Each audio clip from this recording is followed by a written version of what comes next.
ನಮಸ್ಕಾರ, ಶುಭೋದಯ ಪ್ರೀತಿಯ ವೀಕ್ಷಕರೆಲ್ಲರಿಗೂ ಸಂಕಲ್ಪ ಸುದ್ದಿ ಕಾರ್ಯಕ್ರಮಕ್ಕೆ ಆತ್ಮೀಯ ಪ್ರೀತಿಯ ಸ್ವಾಗತ ಹೇಳ್ತಾ ಇರೋದು ನಾನು ಅನುಷಾ.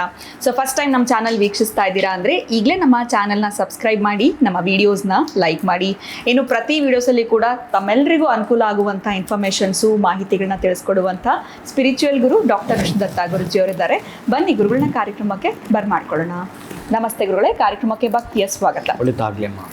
ಗುರುಗಳೇ, ಕೆಲವು ದಿನಗಳ ಹಿಂದೆ ನನ್ನ ಹತ್ರ ಒಬ್ಬರು ಹೇಳಿದ್ದು, ಮಕ್ಕಳು ಮನೆಯಲ್ಲಿ ಸೋಂಬೇರಿಗಳಾಗ್ಬಿಟ್ಟಿದ್ದಾರೆ, ಗಂಡು ಮಕ್ಕಳು ಬೇರೆ. ಸೊ ಈ ಪೇರೆಂಟ್ಸು ಬೇರೆಯವ್ರನ್ನ ಕಂಪೇರ್ ಮಾಡ್ತಿದ್ದಾರೆ, ಇವ್ರ ಮಕ್ಕಳಿಗಿಂತ ಏಜ್ ಕಡಿಮೆ ಅವ್ರು ಎಷ್ಟು ಆ್ಯಕ್ಟಿವ್ ಆಗಿದ್ದಾರೆ, ಈ ನಮ್ಮ ಮಕ್ಕಳು ಯಾಕೆ ಹೀಗೆ ಸೋಂಬೇರಿಗಳು, ಇಬ್ಬರು ಇದ್ದಾರೆ, ಇಬ್ಬರು ಮಕ್ಕಳು ಸೋಂಬೇರಿ. ಸೊ ಅವ್ರು ಆ್ಯಕ್ಟಿವ್ ಆಗೋದಕ್ಕೆ ಏನಾದರೂ ರೆಮಿಡಿಯನ್ನು ನಿಮ್ಮ ಗುರುಗಳನ್ನ ಕೇಳ್ಬೋದಾ ಅಂತ. ಹೆಣ್ಮಕ್ಳು ಏನೋ ಮದುವೆ ಮಾಡ್ಕೊಡ್ತಾರೆ, ಬೇರೆ ಮನೆಗೆ ಹೋಗ್ತಾರೆ ಅಂದರೆ ಓಕೆ, ಗಂಡು ಮಕ್ಳ ಮೇಲೆ ಪೋಷಕರು ಡಿಪೆಂಡ್ ಆಗಿರ್ತಾರೆ, ಇವರಿಂದ ನಮ್ಗೆ ಹೆಲ್ಪ್ ಆಗುತ್ತೆ, ಏನೋ ನಮ್ಮನ್ನು ನೋಡ್ಕೊಳ್ತಾರೆ ಅಂತ. ಬಟ್ ಇವರಿಬ್ಬರು ಸೋಂಬೇರಿಗಳು. ಸೊ ಮಕ್ಕಳು ಏನಾದರೂ ರೆಮಿಡಿ ಮಾಡ್ಕೋಬೇಕಾ ಅವ್ರು ಆ್ಯಕ್ಟಿವ್ ಆಗೋದಕ್ಕೆ, ಗಂಡು ಮಕ್ಕಳು? ಸೊ ಅವ್ರೇನಾದರೂ ರೆಮಿಡಿ ಮಾಡ್ಕೋಬೇಕಾ, ಅಥವಾ ಇವ್ರ ಪರವಾಗಿ ಅವ್ರ ಪೇರೆಂಟ್ಸ್ ಏನಾದರೂ ಮಾಡ್ಕೊಂಡ್ರೆ ಆ ಮಕ್ಕಳು ಆಕ್ಟಿವ್ ಆದರೆ ಸಾಕು ಗುರು? ಏಜಿಗೆ ಬಂದಿರೋ ಅಂಥವ್ರೆಲ್ಲ ಅಲ್ಲ, ಗಂಡು ಮಕ್ಳು ಅಷ್ಟೇ ತಾಯಿ, ಅವ್ರಿಗೇನೋ ನೀಡ್ಸ್ ಇರ್ತವೆ, ಅವ್ರು ಕೊಟ್ಟರೆ ಮತ್ತೆ ಗಾಡಿ ತಗೊಂಡು ಹೊರಗೆ ಹೋಗ್ತಾವೆ. ಸೊ ಅವರು ಎಲ್ಲಾರನ್ನೂ, ಅವ್ರ ರಿಲೇಷನ್ನ ಎಲ್ಲಾರನ್ನೂ ಕಂಪೇರ್ ಮಾಡ್ಕೊಳ್ತಾರೆ. ನೋಡಿ, ಅವ್ರ ಹೆಣ್ಮಕ್ಳು ಎಷ್ಟು ಆ್ಯಕ್ಟಿವ್ ಇದ್ದಾರೆ, ಎಲ್ಲ ಫೀಲ್ಡಲ್ಲಿ ಇದ್ದಾರೆ, ಆ್ಯಕ್ಟಿವ್ ಆಗಿದೆ. ಈ ನನಗೆ ಇಬ್ಬರು ಗಂಡು ಮಕ್ಕಳು ಏನು ಮಾಡೋದು? ಒಬ್ರು ಸರಿ ಇಲ್ಲ, ಒಬ್ರನ್ನಾದರೂ ಸರಿ ಇದ್ರೆ ಹೇಳ್ಬೋದು. ಸೊ ಏನಾದರೂ ಅವ್ರಿಗೆ ರೆಮಿಡಿ ತಿಳಿಸ್ಕೊಡಿ ಗುರುಗಳು. ಓಂ ವಿಶ್ವಸ್ಮೈ ನಮಃ.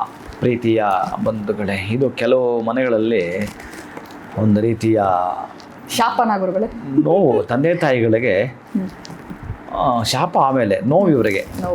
ಯಾಕಂದ್ರೆ ಓದಿರ್ತಾರೆ, ಅಷ್ಟೋ ಎಷ್ಟು ಕೆಲಸಕ್ಕೆ ಹೋಗಲ್ಲ, ಹೋದ್ರೆ ಕೆಟ್ಟ ಹುಡುಗ ಜೊತೆ ಹೋಗ್ತಾರೆ. ಹೌದು, ಹೇಳ್ಕೊಳಕ್ಕೆ ಏನೂ ಇಲ್ಲ ಅಲ್ಲಿ.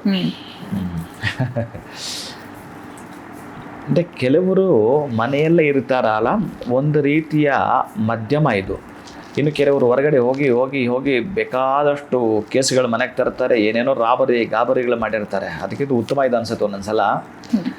ಆದರೂ ಅಂತಹ ಸೋಂಬೇರಿಗಳು ಮಕ್ಕಳು ಆಕ್ಟಿವ್ ಆಗಬೇಕಾದ್ರೆ 100ಕ್ಕೆ 100 ಅವರ ದಶಾಭುಕ್ತಿ ಹೇಗಿರುತ್ತೆ ಅಂತಂದ್ರೆ ಸ್ತಬ್ಧ ಆಗಿರುತ್ತೆ. ಅಂತಹ ಸ್ತಬ್ಧ ಅದೇನಾದರೂ ಅದೇ ಮಹಾದಶೆಯಲ್ಲಿ ಅದೇ ಭುಕ್ತಿ ಇದ್ದರೆ ಬಹುಶಃ ಏನು ಗೊತ್ತಾಗದೆ ಅವ್ರು ನಿರ್ಲಿಪ್ತ ಆಗಿರುತ್ತಾರೆ. ಪಾಪಗ್ರಹದ ಭುಕ್ತಿ ಇದ್ದಾಗ ಅದನ್ನೇನಾದರೂ ನಾವು ತಿಳ್ಕೊಂಡು ಗೊತ್ತು ಮಾಡಿಕೊಂಡು ಬಹುಶಃ ಇದಕ್ಕೆ ಈ ಸೋಂಬೇರಿಗಳಿಗೆ ಏನಾದರೂ ಒಂದಷ್ಟು ಬೇಗ ಆಕ್ಟಿವ್ ಆಗಬೇಕಾದ್ರೆ ತಂದೆ ತಾಯಿಗಳು ವಿತ್ ಆ ಮಕ್ಕಳನ್ನು ಕೂಡ ಕರೆದ್ರೆ ಬರ್ತಾರೆ ಅಂತಂದರೆ ಆ ಮಕ್ಕಳನ್ನು ಕರೆದುಕೊಂಡು ಹೋಗಿ ಪ್ರತಿ ಸೋಮವಾರ ದಿವಸ ನಾಗನಿಗೆ ಹಾಲೆರೆಯುವುದು, ಆ ಹಾಲೆರೆದ ನಂತರ ಮತ್ತೆ ನೀರು ಹಾಕಿ ಗೆಜ್ಜೆ ವಸ್ತ್ರವನ್ನು ಇಟ್ಟು ಒಂದಷ್ಟು ಹೂವಿಟ್ಟು ಧೂಪ ದೀಪ ಹಾಕಿ ಬೆಲ್ಲವನ್ನು ಅಲ್ಲಿ ಒಂದು ನೈವೇದ್ಯ ಮಾಡಿ ಬರ್ತೀನಿ ಅಂತಂದರೆ 100ಕ್ಕೆ 100 ಆ ಮಕ್ಕಳು ಆಕ್ಟಿವ್ ಆಗ್ತಾರೆ.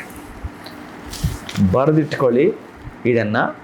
ಆ ರೀತಿ ಮಾಡುವಂಥದ್ದು 16 ಸೋಮವಾರಗಳು. ಈ ಸೋಮವಾರದಿಂದ ನೆಕ್ಸ್ಟ್ ಸೋಮವಾರಕ್ಕೆ ಅವನೇನಾದ ಆ ಒಂದು ಮಕ್ಕಳನ್ನು ತಿಳಿದುಕೊಂಡು ತಂದೆ ತಾಯಿಗಳು ಮಾಡಿದ್ರು ಕೂಡ ನೀವು ಆ ಮಕ್ಕಳ ನೆನಪಲ್ಲಿ ಆ ಮಕ್ಕಳ ಹೆಸರು ಹೇಳಿಕೊಂಡು, ಅಥವಾ ಎಲ್ಲಾದರೂ ಕೂಡ ನಾಗನ ದೇವಸ್ಥಾನ ಇತ್ತು ಅಂತಂದರೆ ಅಂತಹ ನಾಗನ ದೇವಸ್ಥಾನದಲ್ಲಿ, ನಾಗದೇವತೆಯ ದೇವಸ್ಥಾನದಲ್ಲಿ ಅರ್ಚನೆ ಆ ಮಕ್ಕಳ ಹೆಸರಲ್ಲಿ ಮಾಡಿಸುವಂಥದ್ದು, ಅಭಿಷೇಕ ಕೊಡುವಂಥದ್ದು, ಅಥವಾ ಅಶ್ವತ್ಥ ಕಟ್ಟೆ ಬಳಿ ಇರತಕ್ಕಂತಹ ನಾಗದೇವರುಗಳಿಗೆ ನೀವು ಹಾಲು ಹೆರೆದು ಗೆಜ್ಜೆ ವಸ್ತ್ರ ಬಹಳ ಮುಖ್ಯ ಪ್ರೀತಿ ಬಂಧುಗಳೇ.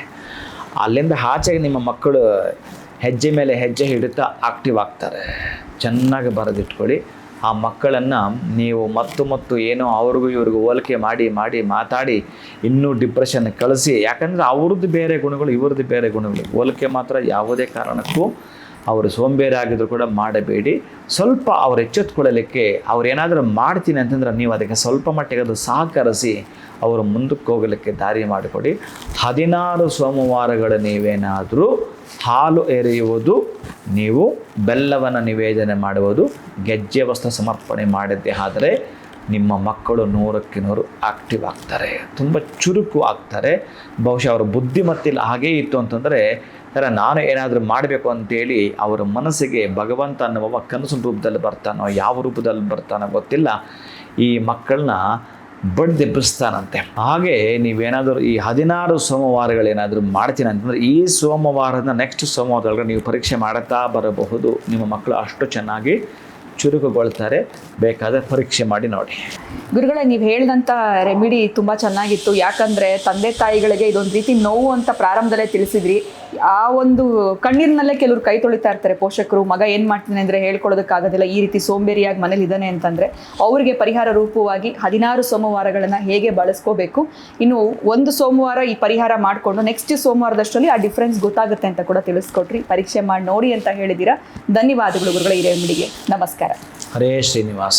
ಸೊ ನಿಮ್ಮ ಮನೇಲಿರುವಂಥ ಮಕ್ಕಳು ಕೂಡ ಸೋಂಬೇರಿಗಳಾಗಿದ್ದಾರೆ, ಅವರು ಆಕ್ಟಿವ್ ಆಗಬೇಕು ಅಂತಂದರೆ ಗುರುಗಳು ತಿಳಿಸಿರುವಂಥ ಈ ರೆಮಿಡಿಯನ್ನು ಫಾಲೋ ಮಾಡಿ. ನಮಸ್ಕಾರ.